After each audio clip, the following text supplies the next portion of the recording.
አንደኛ ገጽ በገጽ፣ ሁለተኛ ጽፎ መስጠት፣ ሶስተኛ ሌላ ደብር መሄድ፣ አራተኛ ለሚወዱት ባልንጀራ መንገር። አባቴ አምቻለሁ፣ ዋሽቻለሁ፣ ሰርቄያለሁ፣ የሰራሃትን ኃጢአት ይህን አርጌ። አንደኛ።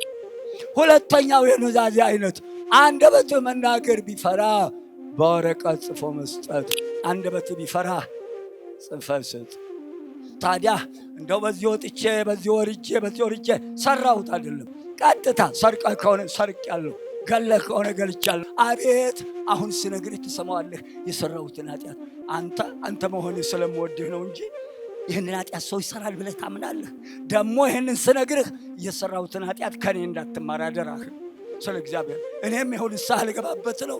ሽሽ እንጂ እዚህ ኃጢአት እንዳትገባ። ይኸውልህ ጉዴ፣ አንደኛ ይህን ሰራው፣ ሁለተኛ ይህን ሰራው። ንገራቸው፣ የነፍስ ልጅ ሆኖ በላቸው። አባቴ አቤት የነፍስ ልጅ ልኮኛል። ምን አልህ? እስቲና ቀኝ እጁን ያዝ። ኃጢአቱን ሳይናዘዝ ንስሐ ሳይገባ የተጣላውን ሳይታረቅ የሚጾም ሰው አዝመራውን እሾህ መሃል እንደዘራ ገበሬ ይመስላል። ይዘገያል እንጂ ይታገሳል እንጂ። የፈለግከውን ስራ ዝም ብሎ ያያል። ይዘገያል እንጂ ይታገሳል እንጂ የሚቀድመው የለ። አቤት ትዕግስቱ ይመስላል የሌለ። ይብላኝላችሁ ዘራችሁን ያጠፋችሁ ሰዎች፣ እየዋሻችሁ ዘራችሁን ያጠፋችሁ ሰዎች። ውሸት ዕድሜ ያሳጥራል። የእናቴ ልጅ ሰው የሚያስለቅሱ ሌባ፣ ቋንጃ ቆራጭ፣ ሐሰተኛ፣ ጠንቋይ፣ ሟርተኛ፣ ጋኔን ሳቢ ተፈጥሮብናል። በመርካቶ ቆብና ሻሽ እናንተን ለሚያታልሉ ወዮላቸው። አይበሉት የሰበሰቡትን ገንዘብ ወይ ያበዱ እየታነቁ ያልቃሉ። የእናቴ ልጅ ጾም ጸሎታችን ስለምን ዋጋ ያጣል? እንደሚገባ ሆነን አምላክ ፊት አልቆምንም። እጆቻችን ነውር ተሞልተዋል። እጆቻችን ግፍ ተሞልተዋል። እግሮቻችን ወደማይገባ ስፍራ ሄደዋል። እጆቻችን ወደማይገባ እግሮቻችን ሄደው አሸብሽበዋል። ስለዚህ ጾም ጸሎታችን ዋጋ አይኖረውም። ተው ወገኖች፣ እንስተካከል። ተያይዘን አንጥፋ። ንስሐ ያለባችሁ ንስሐ ግቡ። እጃችሁ ግፍ ያለበት ታጠቡ። ወንድሞቻችሁን ይቅርታ ጠይቁ። ዛሬ ይምጣ ቀን ይምጣ አይታወቅም።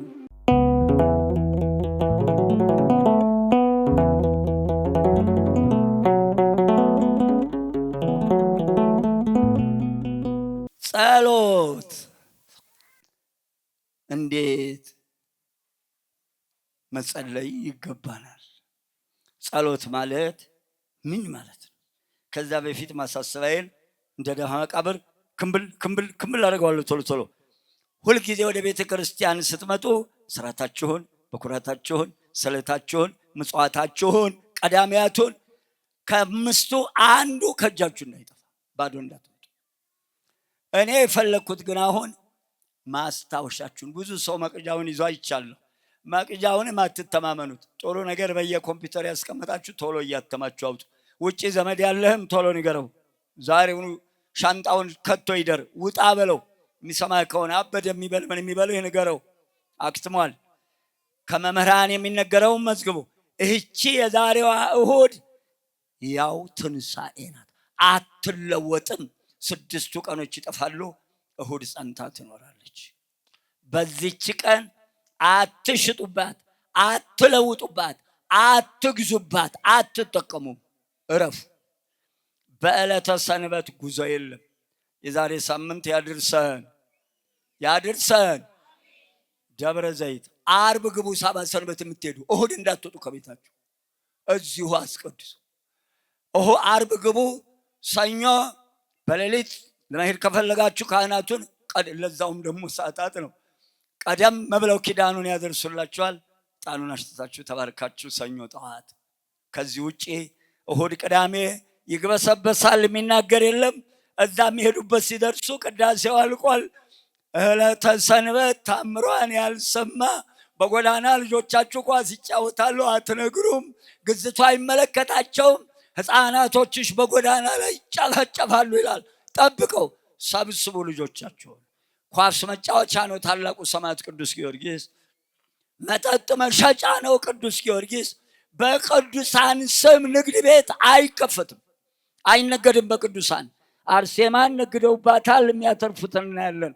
ጊዜው የሰማዕታት ነው። የአርሴማ መልእክት መጥምቀ መለኮት ሸንኮራ ነበረ ከስሟል። አሁን ጊዜው ምጽአት ነው። መሬቷም እየተናገረች ነው። ቅዱስ ዑራኤል ደሙን ረጭቷል፣ ተፈርዷል ነው ያለው። ከ80 ጀምሮ ካስተዋላችሁት ታላቁ ሰማዕት መሸጫ አይደለም። ንገሩ የሚሰማችሁ ከሆነ በሰንበት በየንግሱ መንገድ ላይ የአሕዛብ ሸቀጥ ደርድረው መንገድ ደፍነው አላስኬድ የሚሉትን መንገዛኛ አይደለንም። በየትኛው የእምነት ድርጅት ነው በበዓሉ ቀን በሩ ላይ የሚሸጠው? የምትገዙ እናንተ አይደላችሁም? ተያይዘን እንጥፋ። ተዉ፣ አትተርፉም፣ አታተርፉም። ወይ ታቦቱን አክብሩ፣ ወይ ንግዱን ነግዱ፣ ወይ ግዙ፣ ወይ ሽጡ። ቀጥ ብለህ ወደ ታቦቱ ግባ። ታቦት ቆሞ አያከብሩም ነጋዴዎቹ። ነጋዴ ወይስ ነጋዴ? ከነጋልህ ቀጥልበት። እየጨለመ ይነግዳል። እሁድ ቅዳሜ ገበያ በደርግ፣ ግንቦት ቅዳሜ ሰርግ በደርግ፣ ቀድሞ ማክሰኞ ሐሙስ እሁድ፣ ቀለበቱም መልሱም አስተካክሉ። የእናቶቻችን ቀሚስ መስቀሉ ተዘቅዝቆ እጠሉቱ ላይ መስቀል እየተረገጠ የእናቶቻችን ጥበብ ከእምብርታቸው አልፎ አያውቅ። አስተካክሉ። ምንጣፋችሁን ሁሉ እዩ፣ ጫማችሁንም እያስረገጡን ነው። አስተካክሉ። ሌላው ሰርግ ይሰረጋል። በየመናፈሻው 7 ሰዓት ተገኙ ይላል። እንሄዳለን። ተጎልተን እዛ እንጀራ ወጡ ቀዝቅዞ ክንችር ብሎ 10 ሰዓት ይመጡና አሁን ጸሎት ያድርጎ መመሬ ገሬ 10 ደቂቃ ያስተምር። አተውትም እንዴ?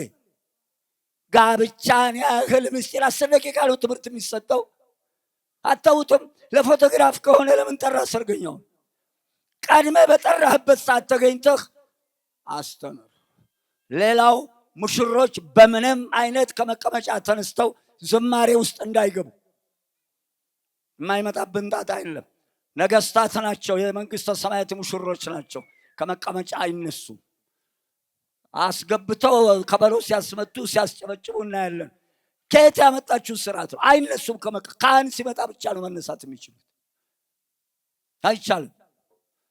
የማይመጣ ጉድ የለም። ዝጌር ያጠናሽ አዲስ አበባ አለ ምክንያት አልተንፎቀፎቀችም። አዎ በሚያማምሩ አዳራሾቻችሁ ጉጉት ያድርበታል፣ ጅብ ያድርበታል፣ አይጥና ፍልፈል ይሰለጥንበታል፣ አጋንንት ይዘፍንበታል። ትንቢተ ኢሳይያስ 13 ምዕራፍ እንበባችሁ ታውቃላችሁ። ያዜነትን አስተካክሉ። ጥለቱ ላይ መስቀል አይሰራም፣ እንዳይረገጥ። ቀሚሱ ጥለት ላይ አይሰራም፣ ወደ ላይ አዙሩት። ተጠንቀቁ። ይህን ነጋዴውን ሁሉ ንገሩት፣ የማያውቀውን አይስራ። እስቲ ጥለቱን ማፈኛውን እዚህ ጥለቱ ላይ ቁጠሩት። 1 2 3 የሚጀምሩ ሥላሴ የሚጨርሱ ሥላሴ 4 5 5ቱ አዕማደ ምስጢር 5ቱ ቅንዋተ መስቀል 6 7 በሰባቱ ሰማይ ዙፋኑን የዘረጋ መድኃኔዓለም ጠብቀኝ ብለው ነው አደግድገው የሚለምኑት አባቶቻችን። ነጠላችን ጥለቱ ሁሉ ምስጢር አለው። አረ ስንት ነገር ተፋልሷል። ተዋላ አስተካክሉ። ሸማኔው ሁሉ ቀልጧል። ምስጢረ ሥላሴ እኮ ነው ሽመናው። የተዋህዶ እኮ ነው። አንተ ከየት የመጣ መሰለህ? ኤሌክትሪኩ፣ መርከቡ፣ አይሮፕላኑ፣ እናቴ ልጅ ሜትሩ፣ ሱሬ እኮ ታጥቆ ሄደው ኢትዮጵያ መጥቶ ነው በሽርጥ የመጣው ሁሉ። ሙያው እኮ ኢትዮጵያ ነው። ዛሬ ከሌላ እንለምናለን። የእኛን አጥፍተን ጉባኤ ሲዘጋጅ የማንንም ስም ፎቶግራፍ አታውጡ። ከዚህ እስከዚህ ጉባኤ ተዘጋጅቷል። በቃ ዘማሪያን ቤተ ክርስቲያናችን ያፈራቻቸው ልጆቻችን ዘማሪያን ሰባኪያን አባቶቻችን አለቀ። የምን ፎቶግራፍ የምን ስም መጥቀስ? ሰው አምላክ ያታድርጉ። ሰውን ቃለ እግዚአብሔርን ብሎ ይምጣ፣ ሰው ብሎ ይምጣ። ስዕሎች ቅጣቸውን አሳጥተናል። በመጽሐፍ ልባድ ላይ ስዕል ይሳላል። በየልባዱ ላይ እስቲ የድሮቹ መጽሐፍ ልባድ ላይ ተስሎ ያውቃል? ስዕል በእጅ አይዳስስም። ህብረ ቀለሙን የጠበቀ 12ቱ ቀለማት ህብረ ቀለማት ቀስተ ደመናው እኮ 12 ህብረ መስቀል ነው። 12ቱም አንድምታ አለው። ጠይቀኝ እነግርሃለሁ። ከአባቶቼ የሰበሰብኩት። ህብረ ቀለሙን ያልጠበቀ ስዕል አይሳልም። ስዕል ፎቶኮፒ አይነሳም። በፕላስቲክ አይሳልም። ጃንጥላ ላይ አይደረግም። ውጭ ቤተ ክርስቲያን አይሳልም። እመቤታችን መቀለጃ አድርገዋታል። ዛሬ በየአጥሩ ላይ ይለጥፏታል። በየደብዳቤ አናተ ላይ ይለጥፏል። ካኒቴራ ላይ የትኛው ንጽህናና ቅድስና ነው ካኒቴራ ላይ የምትለጥፋት? ትማጸናትም። ሶላ እኮ ስራ ይሰራል። አልባሳት ላይ ስዕል ምስል አይታችሁ ከሆነ ቅንቅላቱ ተቆርጦ ሌላ ጋር ተሰፍቷል። እጁ ተቆርጦ ሌላ። እንዲህ ያለ አልባሳት አትግዙ። ጃንጥላ ላይ ስዕል አትግዙ። ተያይዘን አንጥፋ እባካችሁን። አስተውሉ፣ የምትሰሩትን ስራ አስተውሉ። ጠፍተናል። ከዚህ ውጪ ጃንጥላው ተዘግዝጎ ነው የሚቀመጠው። ቤተ ክርስቲያን ስትሰሩ ደስ ብሎኛል ዛሬ። እመቤቴ ምስጋና ይድረስሽ። ድሮም ደስታ ያንቺ ነሽ። መቅደስ ቅድስት ቀኔ ማህሌት ስምህ የተመሰገነ ይሁን። እምይእዜሰ አንትሙኒ ከመዝ ግበሩ። ቅዳሴ ማርያም ክፍል 3 ላይ የእኛ ጌታ መድኃኔዓለም በሙሴ በሕገ ኦሪቱ እንደማሳይህ አድርገህ እንደ ማደሪያው እንደ ምሳሌው አድርገህ ስራ። ዘጸአት 25 8ና 9 ቁጥር በድምፅ ያሰራትን ቤተ መቅደስ በአካል በፊልጵስዩስ ተገኝቶ መቅደስ ቅድስት ቀኔ ማህሌት አድርጎ የሰራትን ማንም ይህን ማናውጥና ማፍረስ የማይችለውን ያሳየን ጌታ ክብር ምስጋና ላንተ ይሁን። የኔ ጌታ መጨረሻውን አብጃ አንተ። እናቴ ልጅ ይህ ናት ተዋህዶ፣ እንዲህ ናት። በሶስትነቱ ምስጢረ ሥላሴ ሲነገርባት የምትኖር ቤተ መቅደስ ያስተማረችን ትምህርት ይህ ነው።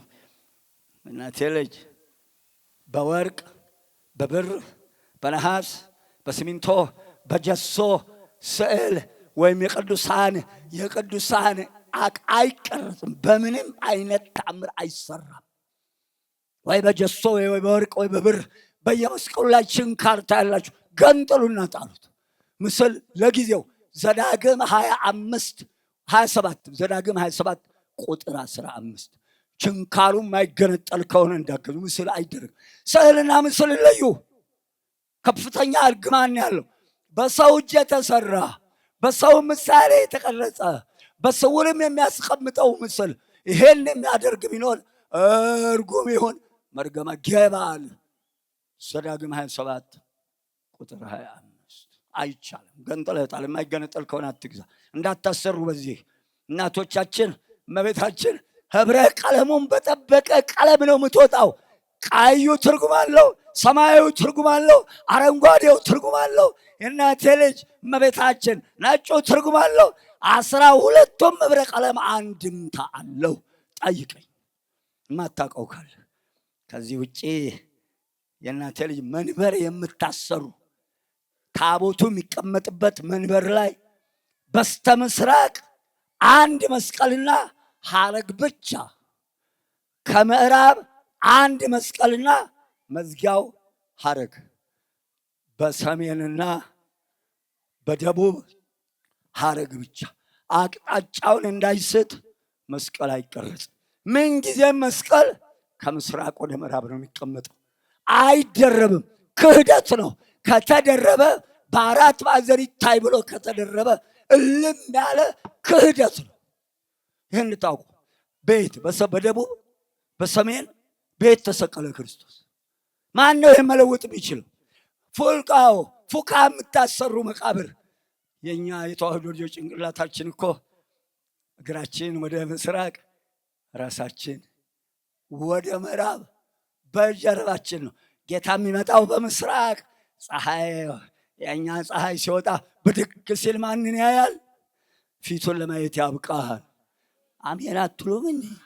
ፊቱን ለማየት ያብቃል። ፎቃ የሰራቸው እግራቸው የት ነው? ጭንቅላታቸው የት ነው? እዝጌር ያጥናሽ። አይተናናቅም። ይህ ነው ማሳሰቢያዬ። ጸሎት ማለት ምን ማለት ነው? እንዴት መጸለይ ይገባናል? ጸሎት ወደ ግሱ እመጣለሁ። ጸለየ ከሚለው ግስ የወጣ ነው። አመሰገነ፣ ለመነ፣ ዘመረ፣ ምስጋና፣ ልመና፣ ዝማሬ። ጸሎት ማለት ከልዑል እግዚአብሔር አምላካችን ጋር መነጋገር ማለት ነው። ጸሎት ማለት ለምናምነው አምላካችን ለልዑል እግዚአብሔር በየዋህ ልቦና የዋህ ነው ልብህ፣ በቅን ልቦና ቅን ነው ልብህ፣ ንጹህ ህሊና ንጹህ ነው። ቂም የያዘበት አይቅረብ፣ ዛሬ ተቀድሷል። ቂመኞች የላችሁም፣ ተኮላልፋችሁ የተቀመጣችሁ የላችሁም። ወርቅህን የሚወዱ ይነቀሉ። አቤት ጉቦ ይበላ፣ አቤት ሌባ፣ አቤት በጤፍ ዋሻ በወተቱ ውሃ ወንድሙን የሰረቀ ሀብቷን ከሚስቱ የደበቀ ከባሏ የደበቀች። ከእንደዚህ ያሉ ሰዎች ባልና ሚስት ሰው ይወጣል፣ ሰው ይወለዳል፣ ማህፀኑ ይባረካል። ከሚስቱ የሚደብቅ ሁለት ሌባ በአንድ ቤት ይኖራሉ፣ አንድ አልጋ ላይ ይተኛሉ። ይህን እየሰራህ ነው ሰላም የምታገኝ። ክፉ ወይ በእህቱ ስም ወይ በወንድሙ ስም ይብላኝልሽ የሌላዋን የ80 ሚስቱ ሀብት ወይ መኪናው ወይ ቤቱ በስምሽ የሆነ በ7 ትውልድሽ ነው የሚያዝረከርክሽ፣ በ7 ትውልድህ ነው የሚያዝረከርክህ። ሀብቷን የደበክ ከሚስት ከባልሽ የደበክሽ አመድ ያርገው እግዚአብሔር። ከሚስትና ከባል የተደበቀ ሀብት አመድ ይሁን፣ አይባረክላችሁ። እናንተ ባልና የእናንተ ጦስ ነው። ባልና ሚስት እኮ እስከ ሞት አንድ ሆነው ነው የሚኖሩት። ቀጣፊ ትውልድ። አባቴ ወገኔ፣ የእናቴ ልጅ የምናገረው እኮ ንጹሖችን አይመለከትም። ንጹሖች የላችሁ ማለት አለ። አስተውል፣ ተስተካክለን እንኖር። ጸሎት እንዲህ ነው። በቅን ልቦና በየዋህ ልቦና ለልዑል አምላካችን የምናቀርበው መባ፣ የምናቀርበው ልመናችን ጸሎት። የእናቴ ልጅ 3 ነገሮችን ይይዛል ጸሎት። ልመናን፣ ምስጋናን፣ ምልጃን። ምስጋናን ላስቀድም። ጠዋት ስንነሳ ሌሊት ወደዚህ ለመምጣት ልብሳችንን ስንሰብስ አቤቱ የኔ ጌታ ትላንት በሰላም አውለህ አቤት ይህን ጨለማ አሳልፈህ ለዚህ አበቃኸኝ። የዕለት ጎርስ የዕለት ልብስ ያልነፈከኝ፣ ቤቴን ልጆቼን የባረክልኝ፣ ከሰው ፍቅር የሰጠኝ አለ ፍቅር ግን ተመስገን። ምስጋና። ከዚያ በኋላ ነው ወይ ወደ ምልጃው ወይ ወደ ልመናው የምንሄደው። መጀመሪያ ምስጋና አስቀድሞ ግሩምና ድንቅ አድርጎ ፈጥሮኛልና አመሰግነዋለሁ። ስራ ድንቅ ነው፣ ነፍሴም እጅግ ታውቀዋለች። ነቢየ ልዑል ዳዊት መዝሙር 138 ቁጥር 14 ግሩም አድርገህ የፈጠርከኝ በጤና የጠበቅከኝ አንተ ባትል እኮ ሽፋሽፍቶች አይገለጡም፣ እጅ አይታጠፍም፣ ግትር ብለው የቀሩ የሉም፣ ድርቅ ያሉ ሰው የሉም፣ ግማሽ ጎናቸው ሬሳ ሳይሆን የለም። አቤቱ ያናስበህ ተመስገን፣ ጤናዬን የሰጠኝ ብላችሁ አመስግኑት። ወደ መልጃው ይሄዳለሁ። ወደ መልጃው ስገባ ቅድም ነግሬያቸዋለሁ፣ እንደ ድሃ መቃብር ከንበል ነው። ሀብታሙ ሲገንዙ መከራ፣ የሳጥኑ አይነት መከራ፣ ሐውልቱ መከራ። አይጉድ! እባክህ በቁም ተፋቀር። ሀብት ይልሃል ጤና፣ ሀብት ይልሃል ወገንህን ገንዘብ አድርግ፣ ሀብት ይልሃል እግዚአብሔርን ገንዘብ አድርግ። ስጋ ወደሙ ተቀበል፣ አትልፋ፣ ዘመኑ አልቋል። ልመና ነግሬሃለሁ። ቤተሰቦችን ልጆችን ጤና ያደርግልኝ ካልክ በኋላ አቤቱ የዕለት እንጀራ የዕለት ጉርስ የዕለት ልብስ አትንፈገኝ። ፈጣሪ ሰው እጅ አታሳየኝ። አባቴ ሞትን በ3 ይከፍሉታል። አንዱ ሞት የሰው እጅ ማየት ይሉታል። ሁለተኛው ሞት የስጋ ሞት ነው። 3ኛው ሞት አባቴ አበክረው የሚናገሩት የእናቴ ልጅ በቁም እንደ ማጣትና እንደ መለመን ያለ ሞት የለም ይላሉ። በመጽሐፋችን ያለው የስጋ ሞትና የነፍስ ሞት ነው። ከነፍስ ሞት ያድነን መድኃኔዓለም ክርስቶስ። ምልጃ ለሌሎች መጸለይ። ጎረቤቴ ታሞ እንደሆነ ጎረቤቴ ማርልኝ፣ ሀገሬ ማርልኝ፣ ለወገኔ ሰላም ስጥልኝ፣ ክፉ አታሰማኝ፣ ከስደት ከረሃብ ሰውረን። ዝናቡ ቢዛን አውሎ ነፋስ እንዳይመጣ፣ ጎርፍና በረዶ እንዳያጠፋል፣ ዓለምን ሰላም ስጥ። አላያችሁም አባቶቻችን ስለ ወንዙ፣ ስለ ነፋሱ፣ ስለ ሙታን፣ ስለ ሕፃናት፣ ስለ ነጋዴዎች በፍርድ ወንበር ስላሉ ሀገር ስለሚመሩ የምትጸልይ ቤተ ክርስቲያን። አይጉድ! ምን ነው ጠላቶቿ በዙ። ዝም በለው። አጅሬ እንደሆነ ይዘገያል እንጂ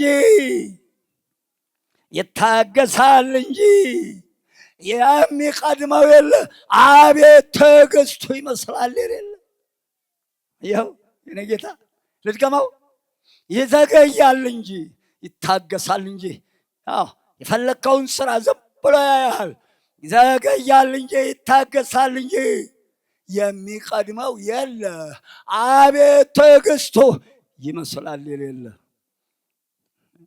ጸሎት የእናቴ ልጅ ጸሎት ኑዛዜን ንስሐን እነሆ ጾምን ይጠቀልላል። ኑዛዜ ማለት ኃጢአቱን ሰው ጸሎት ሲጀምር ሳይናዘዝ የወሰደውን ሳይመልስ የበደለውን ሳይክስ ጸሎት የለም። ኑዛዜ ማለት የበደለውን በደል የሰራውን ኃጢአት ያርመሰመሰውን ሁሉ ለነፍስ አባቱ በቀጥታ ሄዶ መንገር እመጣበታለሁ። ኑዛዜ ማለት ከእግዚአብሔር ቅጣት በፊት ራሱ የሰራትን ኃጢአት ያውቃል።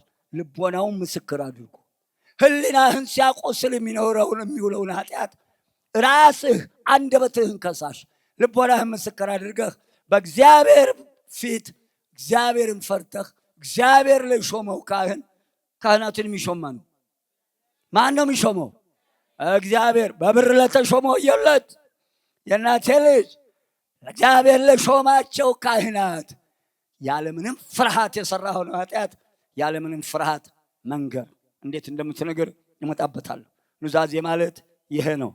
ስለዚህ ኃጢአቱን ሳይናዘዝ ንስሐ ሳይገባ የተጣላውን ሳይታረቅ የሚጾም ሰው አዝመራውን እሾህ መሃል እንደዘራ ገበሬ ይመስላል።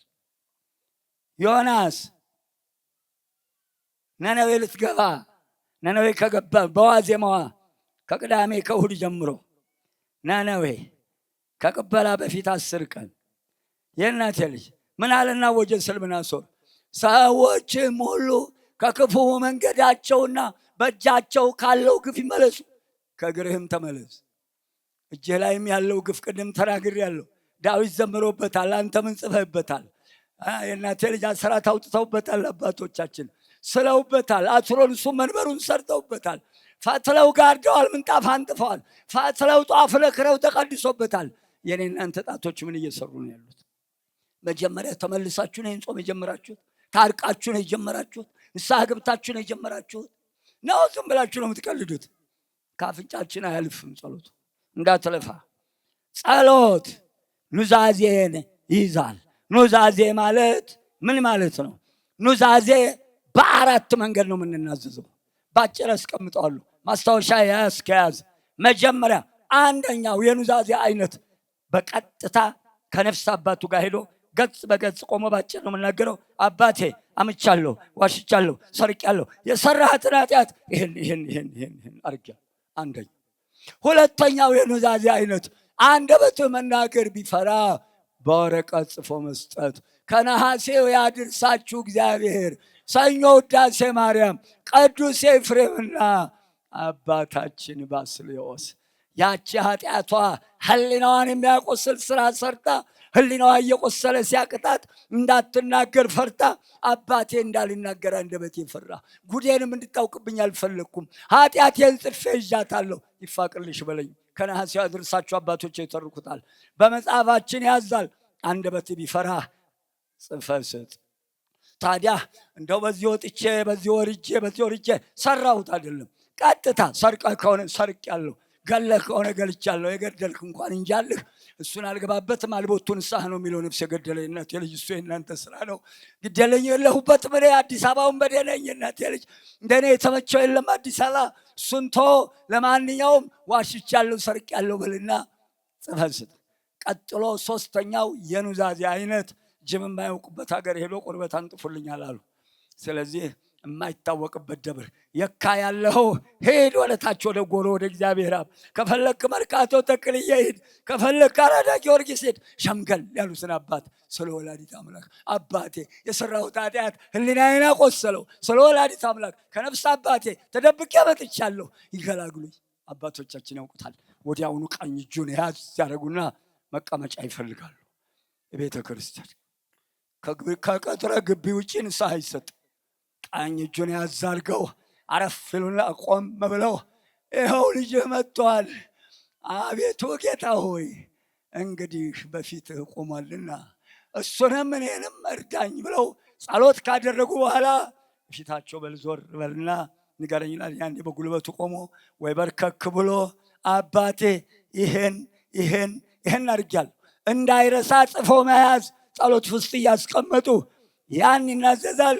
እኛ አባት ከጨረሰ በኋላ ፍትሐ ዘወልድ ደግመው እግዚአብሔር ይፍታ ሲሉት ከእግር ጥፍሩ እስከ ራስ ጠጉሩ ትብትብ ያደረገው የኃጢአት ሰንሰለት ብሎ ይወርድለታል። ክብር ይግባህ የኔ ጌታ። በሾምካቸው አባቶቻችን እንዲህ አድርገህ ከእስራት የምትፈታን ምስጋና ይድረስህ። ከዚያ በኋላ በልሂድ ተመልሰህ አባትህን ተደብቄ ሄጄ እንዲህ አድርጌ መጥቻለሁ በልና ንገራቸው። ያውቁታል። እንኳን ተገላገልክ ልጄ፣ እንኳን እግዚአብሔር ማርልኝ፣ ታመህብኝ ነበር። በልምን ቅጣት ሰጡህ? ይህን ቅጣት ሰጥተውኛል። የሰጡትን ቅጣት ጽፈው ይከታተሉታል እስኪጨርስ ድረስ። ሶስተኛው ይህን ይመስላል። የመጨረሻው አራተኛው የንስሐ አይነት ባልንጀራ ጓደኛ ወይስ ጉደኛ? ባልንጀራ ወይስ ባለጋራ? አለ እንደ ባልንጀራ አለ እንደ ጓደኛ ወይስ ጉደኛ? ለማንኛው ነው የሚነገረው? ያዕቆብ 5 ምዕራፍ ለምትወደው ባልንጀራህ ንገር። ነፍስ አባቴ መምህሬ ገሌ ናቸው፣ ስሜን እንዳትነግራቸው፣ ፊታቸውን ለማየት ፈራሁ። አቤት አሁን ስነግርህ ትሰማዋለህ የሰራሁትን ኃጢአት። አንተ መሆንህ ስለምወድህ ነው እንጂ ይህንን ኃጢአት ሰው ይሰራል ብለህ ታምናለህ? ደግሞ ይህንን ስነግርህ የሰራሁትን ኃጢአት ከኔ እንዳትማር አደራህን ስለ እግዚአብሔር። እኔም ይኸው ንስሐ ልገባበት ነው። ሽሽ እንጂ እዚህ ኃጢአት እንዳትገባ። ይኸውልህ ጉዴ፣ አንደኛ ይህን ሰራው፣ ሁለተኛ ይህን ሰራው፣ ንገራቸው። የነፍስ ልጅ ሆኖ በላቸው። አባቴ አቤት የነፍስ ልጅ ሆልኮኛል። ምን አልህ? እስቲና ቀኝ እጁን ያዝ ና። ምን ልታደርግ መጣህ? ንስሐዬን ንገርልኝ ብሎ አባቴ ሆይ ይላሉ። መንበሩ ፊት ለፊት ቆሞ ካህኑ ከቤተ መቅደሱ ይኸው ልጅህ ልኳል፣ የሰራውን በደሉን ይናገራል። በል አባቴ ሆይ በሰጠኝ ስልጣን ተቀበልልኝ። ያን ተቀብለው ፍትሐ ዘወልድ ደግሞ እግዚአብሔር ይፍታ ብለው ቅጣቱን ጽፎ ይዛል። የተማረ ከሆነ ያልተማረ ከሆነ አስጠንተው ይህን ንገረው እግዚአብሔር ይፍታ ብለው ይላል። አልቅሶ እንባውን ረጭቶ ቅጣቱን ይፈጽማል። አራተኛው ይሄ ነው። ላጠቃለው፣ አንደኛ ገጽ በገጽ፣ ሁለተኛ ጽፎ መስጠት፣ ሶስተኛ ሌላ ደብር መሄድ፣ አራተኛ ለሚወዱት ባልንጀራ መንገር። እነሆ እናቴ ልጅ ጸሎት ንስሐን ይይዛል። ንስሐ ማለት ምን ማለት ነው? ንስሐ ማለት መጸጸት፣ ማዘን፣ መተከዝ። ምን ብሎ ይጸጸታል? መቆጨት። አንተ ጌታዬ ይሄ ሁሉ ኃጢአት ሰርቼ ይቅር አልከኝ? አቤት ደጉ ጌታ ማርከኝ፣ ከዚህ ሁሉ አወጣኝ። የተናዘዘው ሁለተኛ ወደዛች ኃጢአት መመለስ የለም። ከዚያን ጊዜ ጀምሮ የሚኖርበት ህይወት የንስሐ ህይወት ይባላል። ክርስቲያን እኮ መውጣው መግባቱ መውጣቱ መኖሩ የንስሐ ህይወት ይዞ ነው የሚኖረው። ምንጊዜም ሞት የሚመጣበት አይታወቅምና በንስሐ ህይወት ይኖራል። ስለዚህ የእናቴ ልጅ ኃጢአቱን ተናዞ ሁለተኛ ኃጢአት ላለመስራት ወስኖ የሚኖርበት ህይወት የንስሐ ህይወት። ስለዚህ የእናቴ ልጅ ጸሎት ንስሐን ኑዛዜን ይይዛል። ጸሎት እንደገና ጾምን ያጠቃልላል። ጾም ማለት ምን ማለት ነው? ጾም ማለት ግሱን እናገረዋለሁ። ጾመ፣ ተወ፣ ታረመ፣ ታቀበ። ጾመ ስንል እጅም መጾም አለበት። ቅድም ነግሬያለሁ። የተለወሳችሁ ጌታ የሚያደርገው ቢያጣ የቻይናን መርዝ አምጥቶ ቫይረሱ በቻይና መርዝ ይሞታል ታጠባለህ። እባክህ የጉቦ መርዝ፣ በጤፉ አሸዋ መርዝ የእናቴ ልጅ በሚዛን ሰርቀህ ከሆነ በቅቤው ሞራ ጨምረህ ከሆነ እርጥብ በርበሬ ሸጣችሁ ከሆነ የእናቴ ልጅ በሽሮው ኖራ ጨምረህ ከሆነ እጅ ቫይረስ ይዞታል፣ ይበጣጠሳል። ነፍስህን ይዞ ገደል ነው የሚገባው። ታጠብ፣ በንስሐ ታጠብ እጅ እግርህን። ዳንስ ቤት ሄደህ ስትምነሸነሽ አድረህ ከሆነ ታጠብ፣ እግርህን ሰብስብ። እናቴ ልጅ ጾም ተወ። ዓይንህ ጆሮህ ሁለመናህ ይጾም። ጾም ማለት ይህ ነው። አንደኛ ጾመ የሚለውን ግስ ነግሬያለሁ። ጾም ማለት የስጋን ፈቃድ ገድሎ የነፍስን ፈቃድ ማንገስ ነው። አየኸው? ጾም ማለት እነሆ የእናቴ ልጅ በጠቅላላ ነፍስን ለመንፈስ ቅዱስ ማመቻቸት። ጾም ማለት ምግብ መተው፣ ጥሉላት ምግቦች፣ ኃይል ሰጪ ምግቦችን ሁሉ መተው። ቅድም በዳንኤል እንደነገርናችሁ ጾም ማለት በጠቅላላ መጠጡንም ሁሉንም ትቶ፣ ታዲያ ሲፈሰግ ደግሞ አንዱ ጋር ገብተው ቸባ አድርገው ማለት አይደለም እኮ እናቴ ልጅ እኮ ይህ አይደለም እኮ። እስኪፈሰግ እንዲያለ ስራት ወጥሁን ወረተኛ አይደለም ክርስቲያን። ጥቁር ሲያይ ጥቁር፣ ነጭ ሲያይ ጥቁር፣ ያን ሲያይ አንድ ፍጥረት አለች። ቦታው አረንጓዴ ከሆነ አካባቢው አረንጓዴ ሆና ትኖራለች።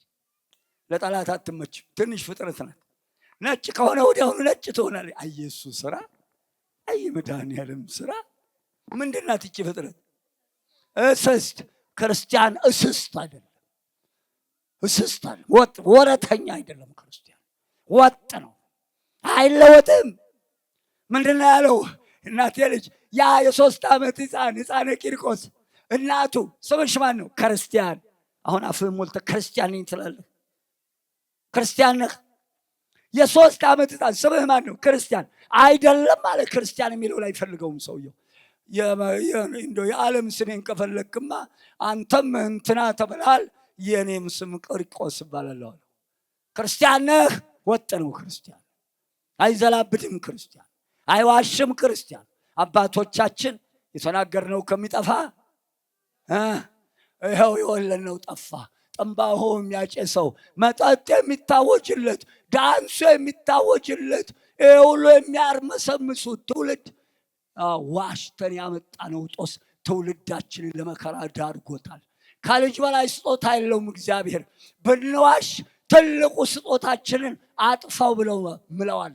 ይብላኝላችሁ ዘራችሁን ያጠፋችሁ ሰዎች፣ እየዋሻችሁ ዘራችሁን ያጠፋችሁ ሰዎች። ውሸት ዕድሜ ያሳጥራል። ዮናስ ምንድን ነው ያለው? ብሞት ይሻለኛል። ነነዌን አላጠፋትም፣ ሞትን መረጠ። ለምን? በስጋው ቢሞት ይጸድቃል፣ ዋሽቶ ቢሞት ግን ገሃነም ይገባል። ውሸት ምን ያህል ከባድ እንደሆነ ትንቢተ ዮናስ 4 ምዕራፍን አንብቡት። አልዋሽህም፣ የተናገርከው እውነት ነው ብሎ ነው ያሳመነው ጌታ። ከዚያ በኋላ ሄዶ አስተማረ፣ ዕድሜ ጨምርለት። ውሸት ዕድሜ ያሳጥራል፣ አትዋሹ። ጾም፣ የጾም አይነቶች 2 ናቸው። የግል ጾምና የአዋጅ ጾም። የግል ጾም 2 ነው። የንስሐ ጾም፣ ካህኑ የሚሰጠው ቅጣት የንስሐ ጾም።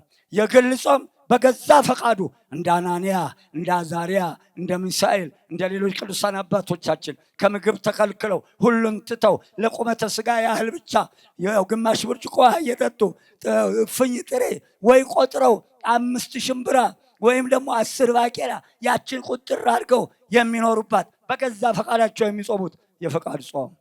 የአዋጅ ጾም 7 ናቸው። 7ቱም የእናቴ ልጅ፣ አንደኛ የነነዌ ጾም 11 ሰዓት፣ ገዳማት 12።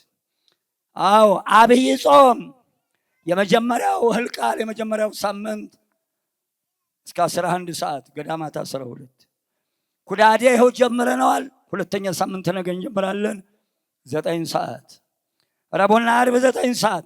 ጋድ ስጋው ደግሞ የሚቀበሉ ለጥምቀት ብቻ ነው ጋድ ያለው።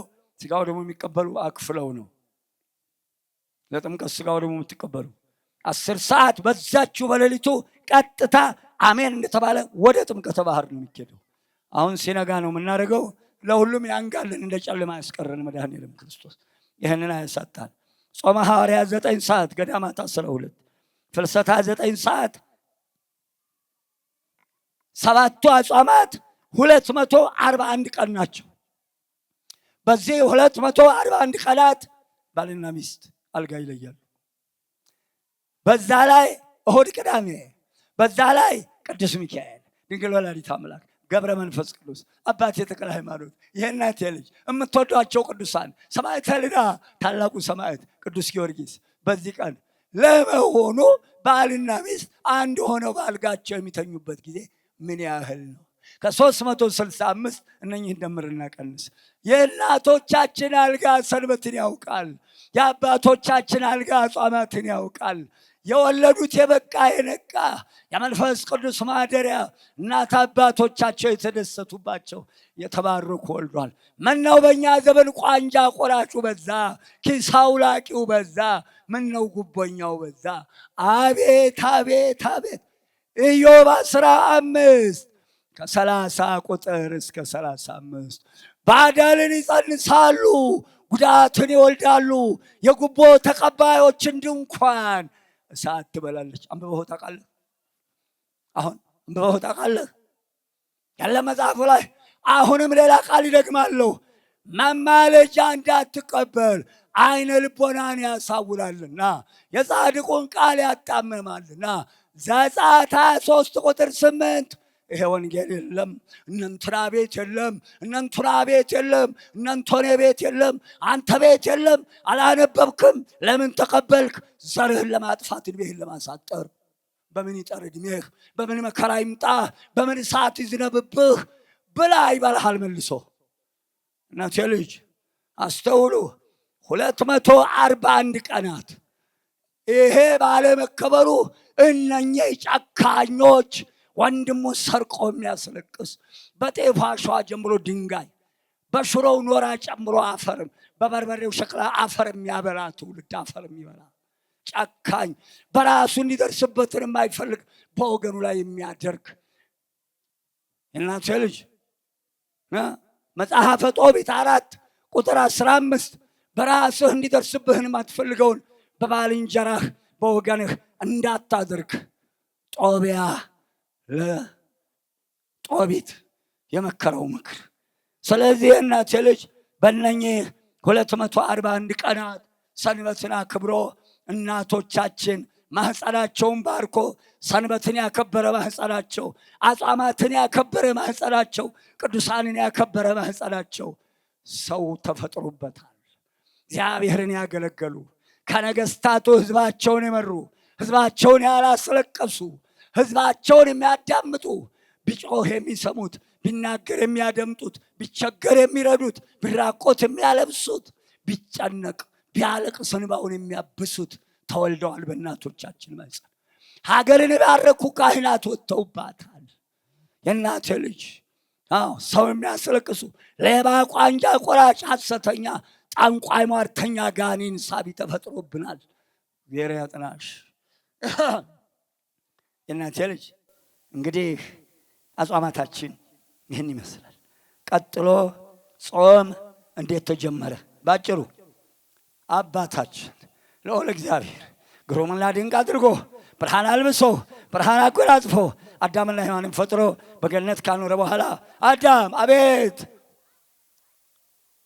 ከገነት ዛፎች ሁሉ ትበላለህ፣ ዕፀ በለስን እንዳትበላ ትሞታለህ፣ ዓይኖች ይከፈታሉ፣ ራቁትህን ትሆናለህ፣ ክፉና ደጎን ትለያለህ አለው። ይሄን አክብሮ 7 ዓመት ኖረ። ስለምን አትብላ አለው? አንደኛ አምላክ ነውና አምላካዊን ትእዛዝ አክብሮ እንዲኖር። 2 አትብላ ያለው ጾም ጾም ጾም ገድፎ አዳም አትብላ ያለውን በልቶ እርቃነ ስጋውን ቆመ። ሁለቱም ራቁታቸውን ሆኑ። ያንን እርቃናችንን ለመመለስ የተፈረደበትን ስጋ ለብሶ በድንግል ማርያም በለበሰው በተዋህዶ ስጋ የእኛ ጌታ አካሉን አካሉ አድርጓት በጠባብ ደረት ባጭር ቁመት ተወስኖ እኛን አካሉ አድርጎ በፈለገ ዮርዳኖስ ተጠምቆ ሲጠመቅም ራቁቱን አልተጠመቀም። ራቁታችሁን እንዳትጠመቁ መጽሐፍ አያዝም። ኩፋሌ 5 ቁጥር 5 የሰው ልጅ ኀፍረቱን እንዳይገልጽ በሰማይ ጽላት ተጻፈ።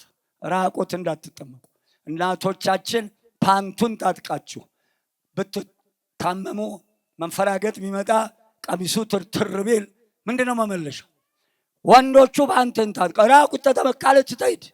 የክርስቶስን አካል ጸሐፍት ፈሪሳውያን በቀራንዮ ራቁቱን ቢያደርጉት ምድር ተንቀረቀበች፣ ፀሐይ ጨለመች፣ ጨረቃ ደም ሆነ፣ ከዋክብት ተረገፉ። ለምን ልብሱን ገፈፋችሁት? ልብሳችን ላይ ልብስ ነው የመጣው። የክርስቶስን አካል ዛሬ ራቁቱን ትሉታላችሁ። የ40ና የ80 ቀን ራቁቱን የሚጠመቀው እኮ መንፈስ ቅዱስን ለመልበስ ነው። ከተጠመቀ ወዲያውኑ በልብስ አይደለም የምንቀበለው። ከዚያን ጊዜ ጀምሮ አይገለጥም ሰውነቱ። ይብላኝላችሁ ራቁት ያጠመቃችሁ የምትጠመቁ ለንስሐ እሺ አትሉም እናንተ። ካህኑ አሁን ራቁትሽን ቢል ትሟገታላችሁ፣ እሺ አትሉም። እባካችሁ ለካህናቱም ታዘዙ። ራቁት ጥምቀት የለም። እንግዲህ መንገድ የለን ሰው ብዬ ነው። ጾም ገድፎ ራቁቱን ቀረ።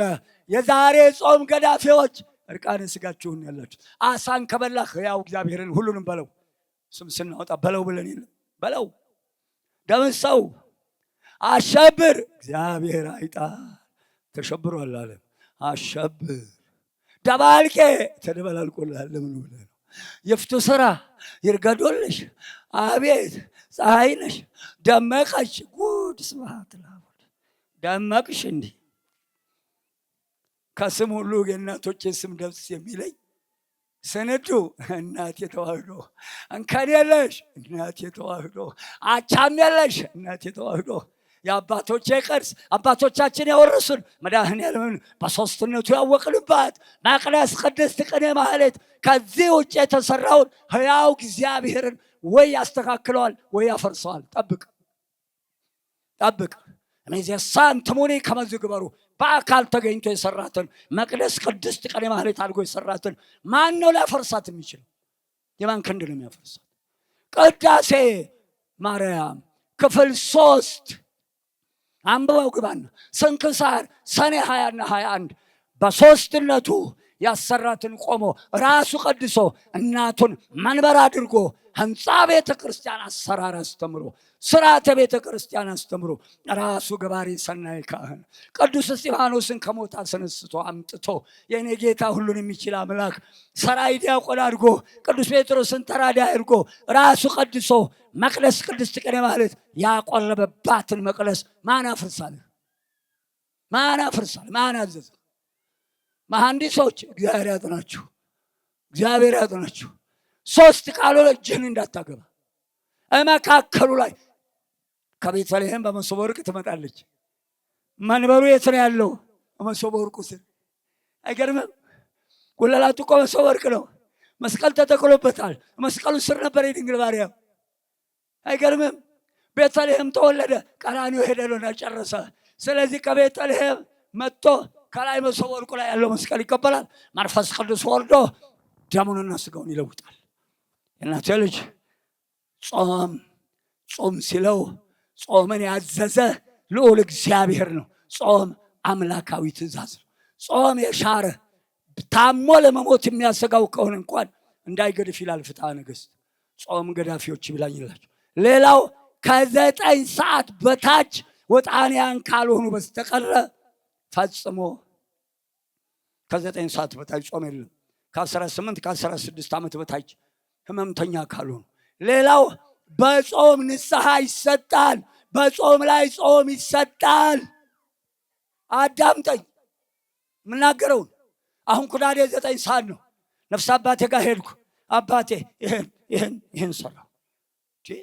እናንተ ይሄ እኮ የሰራው ኃጢአት እኮ እጅግ ከባድ ነው። አንተ ይሄ እኮ ከባድ ኃጢአት። ስማ አሁን ኩዳዴ ስንት ሰዓት ነው የሚጾመው? 9 ሰዓት። በል እስከ 10 ሰዓት እንድትጾም። አየኸው? በል እስከ 10 ሰዓት፣ እስከ 12 ሰዓት ጾም። እድሜ ልክህን ጾም። በረሃ ግባ የሚያሰኛል። እናቴ ልጅ ጾም ሆነ ተብሎ ንስሐ አይከለክልም። መቼ ነው ካህኑ ነፍስ አባቱና የነፍስ ልጁ የማይገናኙበት ንስሐ የማይሰጡበት ቀን መቼ ነው?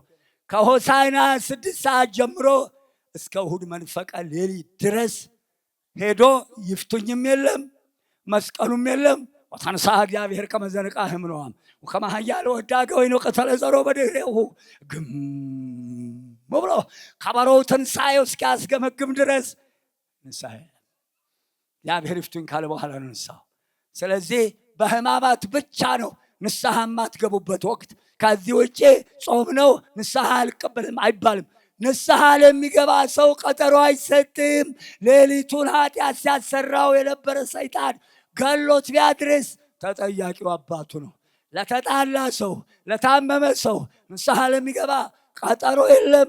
ለተጣሉትም ነገረ ሰሪ ገብቶ እንዳያጋድል፣ የታመመውን በቀላሉ ሚድነው እንዳይብስበት፣ ንስሐ የሚገባውን ሞቶ እንዳያድር። አቤት አባቶች ካህናት ጋር ያለ ሸክም! ወይ የተዋህዶ ልጆች፣ እናቴ ተዋህዶ በመለኮታዊ ስልጣኑ ያጌጥሽ፣ በቃሉ የታነጽሽ፣ በነቢያት በሐዋርያት መሰረት የተመሰረትሽ፣ አንከን የለሽ፣ ስንዱ አቻም የለሽ ተዋህዶ እናቴ። አይ ጉድ! ተኖሮ ተሞቷል።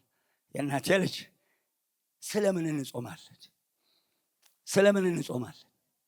አንደኛው የምንጾምበት ምክንያት የእናቴ ልጅ እነሆ ልዑል እግዚአብሔር እንደ ነነዌ ሕዝብ ምሕረት እንዲሰጠን። ልብ አድርጉ፣ ምሕረት ለማግኘት የታመመው እንዲድንልን። ሁለተኛ ሳሙኤል 12 ከቁጥር 15 ከልዑል እግዚአብሔር ቁጣና መዓት ለመዳን ምሕረትና በረከትን ለመሻት ከልዑል እግዚአብሔር ዘንድ ድል ለማግኘት እንደ አባቶቻችን እንደ አድዋው ትምህርት ጥበብ እንዲገለጽልን አናንያ አዛርያ ሚሳኤል በባዕድ ምድር ጥበብና እውቀት የገለጸላቸው።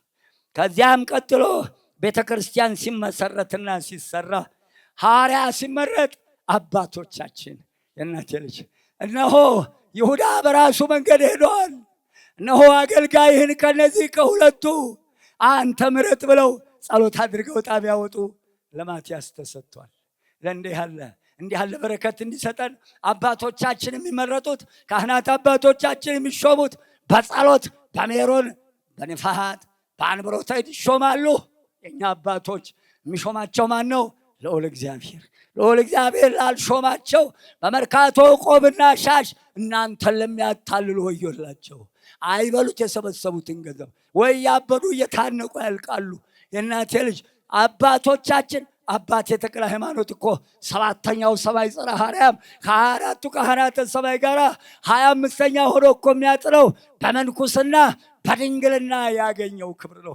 አይ ምንኩስና መላእክትን እኮ መሆን ነው ምንኩስና። አንተ መላእክትን እኮ መሆን ነው ምንኩስና፣ ድንግልናን መጠበቅ ክብር አለው እኮ። መርካቶ ገብቷል ቆቡ ጊዜ ያጥናሽ ሻሹ መስቀሉ ከበሮ ያለው የት ነው? መቁጠሪያው ያለው የት ነው? ዘቢቡ ሁሉ ስዕሉ ሁሉ ያለው የት ነው? በፕላስቲክ የተሰራ ስዕል እንዳትገዙ። በአባቶቻችን በካኪው በመርዱፋው በእናቶቻችን በጋቢው በፈትሉ ጠብቁ ራሳችሁ። ስለዚህ እንጾማለን። የመጨረሻው እናቴ ልጅ አዎ ጾም ጸሎታችን ዋጋ የሚያጣው በምን ምክንያት ነው? እጠቀልለዋለሁ እንግዲህ ጾም ጸሎታችን ዋጋ የሚያጣው በምን ምክንያት ነው? አየ ጉዳችን! መጀመሪያ ያለ ሕግ ያለ ስርዓት እየሄድን ባመጣነው ጦስ ነቢየ ልዑል ሕዝቅኤል ምን አለ? በ21ኛው ምዕራፍ ቁጥር 6 አንተ የሰው ልጅ አለው፣ ኋላ የሰው ልጅ ተብዬ እመጣለሁ አለው። አንተ ፈቃደኛዬ፣ እባካችሁ አስተዳደር ላይ ያላችሁ ሰዎች ትንቢተ ሕዝቅኤልን እስቲ አንብቡ። አይገርምም? የኔ መድኃኔዓለም የኔ ጌታ ደጉ ጌታ እስቲ እዩት። የፈጠረው ነው። ሸክላ ሰሪ እኮ አድቃ እንደገና ትሰራዋለች። ይችላል እንዲህ ማድረግ። አንተ የሰው ልጅ፣ አንተ ፈቃደኛዬ፣ አንተ ታዛዥ፣ ቋንቋቸውን ወደማታውቀው ሕዝብ አላኩህም። ሂድ አበም እያልክ ቢሰሙህም ባይሰሙህም ንገራቸው። እንዴት እንደሚለማመጥ አያችሁ? ፈጥሮ የሚለማመጥ ጌታ ባለሟሉን እንዴት እንደሚያዝ እባካችሁ ትህትና ተባር። ሄደ ይሄንን አድርገው አባተር ደሞዝና አባረራለሁ አይባልም። ትባረራለህ አንተም ነገር። ቁናው ዙሩ ሞልቶለታል። ምን ይዞ ይመጣ ይሆን ቁናህ? አቤት አቤት! ቁናው ዙሩ ሞልቶለታል። ሰፌዱ ተዘጋጅቷል። ወንፊቱ ተዘርዝሯል። ላሜዳው ባውድማ ነው። ባሮቹ ባውድማ ዙሪያ ናቸው። ያሄደዋል እየለየ ያነጥፈዋል። ችግር የለበትም። የኔ ጌታ ተስተካክለህ ኑር። ሰው ሁን፣ ሰው ሁን። የሰውነት ስራ በወገንህ ላይ ያዝ። የእናቴ ልጅ ነቢየ ልዑል ሕዝቅኤል አንተ የሰው ልጅ፣ አንተ ወገኔ፣ አንተ ፈቃደኛዬ ሂድ ንገራቸው፣ እነሆ አልቅስ፣ ወገብህን በማግበጥ በፊታቸው መረር ብለህ አልቅስ። እነርሱም ልቦና ሰጥቷቸው ስለምን ታለቅሳለህ ብለው ቢጠይቁህ እንዲህ በላቸው፣ እነሆ መርዶ ስለሚመጣ ነው፣ ወሬ ስለሚመጣ ነው። ልብ ሁሉ ይቀልጣል፣ እጆች ሁሉ ይዝላሉ። ጉቦ የተቀበልክበት፣ ጽንስ ያስወረድክበት፣ መድኃኒት ያበላህበት፣ ድሃ የገፈፍክበት፣ በሽሮው ኖራ በበርበሬው ሸክላ በማሩ ስኳር የጨመርክበት ግፍ የሰራ እጆች ሁሉ ይዝላሉ። ነፍስ ሁሉ ትደክማለች፣ ጉልበት እንደ ውሃ ይፈሳል። እነሆ ይመጣል ይፈጸማል ይላል የሰራዊት ጌታ እግዚአብሔር። ትንቢተ ኤርምያስ 7 ቁጥር 16 እስከ 20 ጾም ጸሎታችን ስለምን ዋጋ ያጣል? እንደሚገባ ሆነን አምላክ ፊት አልቆምንም። እጆቻችን ነውር ተሞልተዋል። እጆቻችን ግፍ ተሞልተዋል። እግሮቻችን ወደማይገባ ስፍራ ሄደዋል። እጆቻችን ወደማይገባ እግሮቻችን ሄደው አሸብሽበዋል። ስለዚህ ጾም ጸሎታችን ዋጋ አይኖረውም። ስለምን ዋጋ አጣ? ስለምን ዋጋ አጣ? ጾም ጸሎታችን። ያዝ የእናቴ ልጅ አነበዋለሁ። እንግዲህ ኤርምያስ ለዚህ ሕዝብ በጎ ነገር አድርግላቸው ብለህ እንዳትጸልይለት። ይህ ስሜ የተጠራበት ቤተ መቅደስ በዓይኖቻችሁ ፊት የሌባ ዋሻ ሆኗል፣ አይቻለሁ። እነሆ እነርሱ በይሁዳ ከተሞች ተቀምጠው ሕፃናቱን ለጣዖት መገበሪያ እንጨት ያሰበስባሉ። ሴቶቹ ለጣዖት ቂጣ ሊጋግሩ ዱቄት ይለውሳሉ። ሽማግሌዎቹ ለማብሰያ እንጨት ይፈልጣሉ። ለዚህ ሕዝብ በጎ አድርግለት ብለህ እንዳትጸልይ። ከዚያ በኋላ ምን አለ? የመጨረሻው የእናቴ ልጅ ወይእዜኒ ይዜከር ኃጢአቶሙ ወይሄውፅ ጌጋዮሙ። ትርጓሜ በደላቸውን ልዑል እግዚአብሔር ያስባል፣ ኃጢአታቸውን አስቦ በኃጢአታቸው ይቀጣቸዋል። ኃጢአታቸውን በደላቸውን ይጎበኛቸዋል። ኃጢአት ያለው ለጊዜው፣ ጌጋይ ያለው በእጅጉ በድፍረት በክፋት በክህደት የተሰራውን ጌጋይ ብሎ አስቀምጦታል።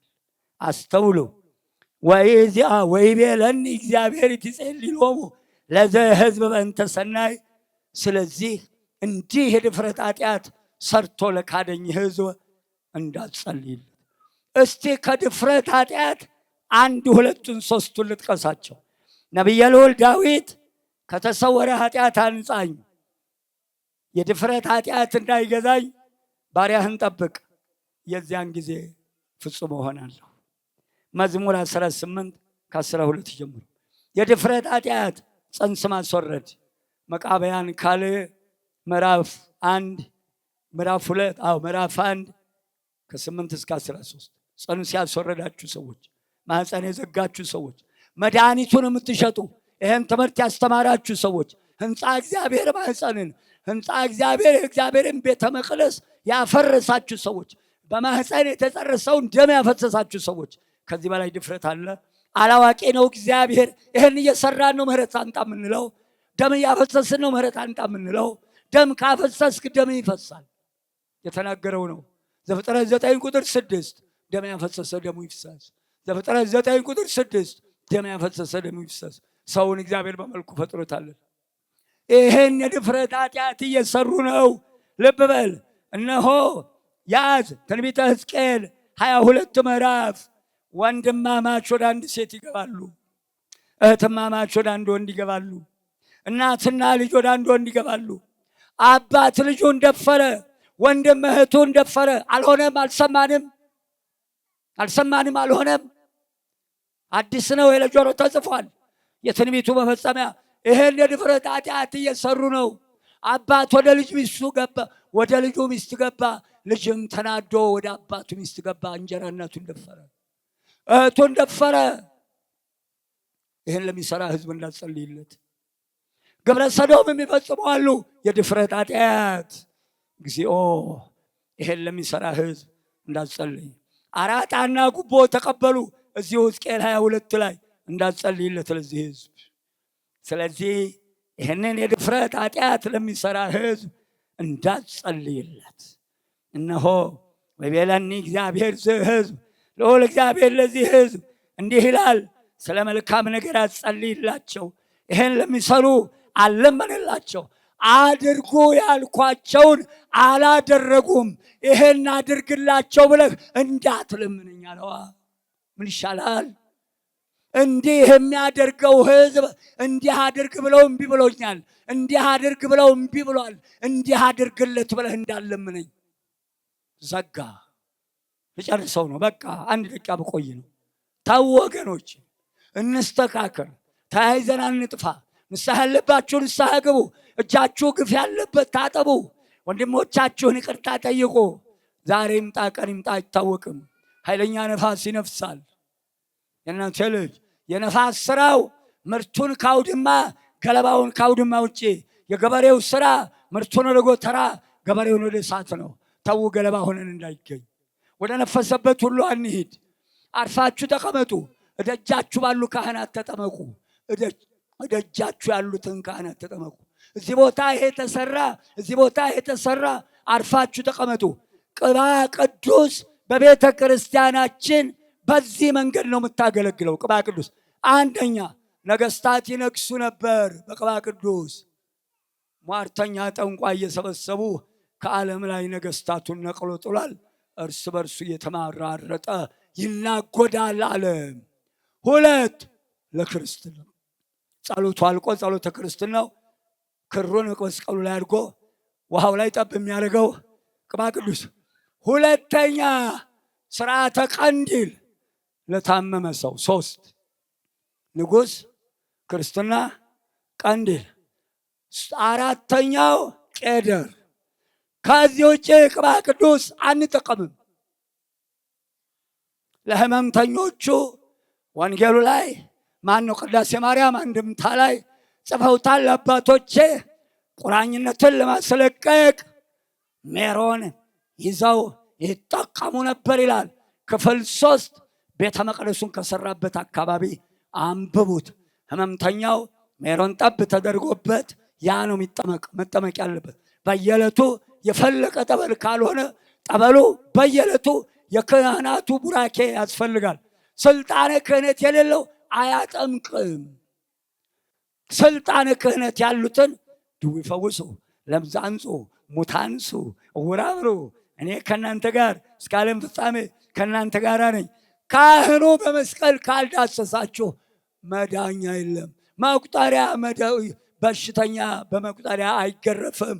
ጧፍ አይታሰርበትም፣ አይገረፍም። አንገት ላይ የሚያደርጉትም በጣም ያረጁ እናቶች መነኮሳት በገዳማት ብቻ ትንሽ እድሜያቸው ገፋ ያለ እጃቸው ላይ ያደርጉታል። ከዚህ ውጭ መቆጠሪያ ሌላ አገልግሎት የለውም። ህመምተኛ አይደበደብበትም። በመጽሐፍ አይደበደብም ህመምተኛ። ካህኑ ብቻ ነው በመስቀል እጅ ጭኖ ማዘዝ ያለበት። ተው አስተካክሉ፣ ወይ ሰው ጠይቁ። ጠበል ቤቱ ማሰራር አለው። ልቅ አዳራሽ ነው የሚሆነው። ልቅ አዳራሽ አግዳሚ ረጅም ይቀመጣል። የእናንተን ካህኑ እየረጨ ነው ማጥመቅ ያለበት።